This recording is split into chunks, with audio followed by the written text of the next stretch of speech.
You're listening to the audio production of Last Girl Breathing, a novel by Court Stevens, published by Thomas Nelson and read by Mckenzie Fetters. For Miss Anne Pfisterer, at your table, I learned to persevere with joy.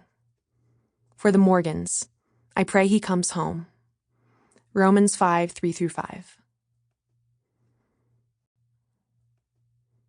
A note from the author. I am from a small river town that's not far from the Kentucky Dam. Western Kentucky shaped my childhood, and therefore, my creative life returns again and again to small towns and misbehaving waterways. I never steal the exact setting for my novels, but pieces from the entire region morph into a newly created location with familiar-sounding restaurants and features. You'll see plenty of Western Kentucky in the fictional town of Grand Junction. I also have to stop here and issue a trigger warning to some of my dearest friends from home.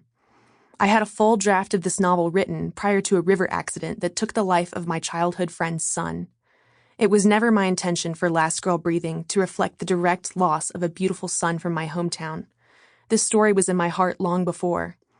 For those of you who live with Tyler's loss daily, I love you, and I pray that if you end up with this book in your hands, that it heals and helps the same way you have healed and helped so many during your grief. Part 1. It is an easy lie that has wormed its way into my mind. I am the center that must hold. Kate Bowler. Chapter 1. The bulk of Mom's messages come through in a span of 38 minutes. Martin's not answering his phone. If you're near school, check for his truck. I'm texting Coach. Martin didn't show up at pregame. Tell me if y'all are together. Something must be wrong. He would never miss pregame today. Lucy, call me, please. His game bag is on the bed and his jersey's hanging where I left it yesterday. Is there any reason he'd be late to regionals?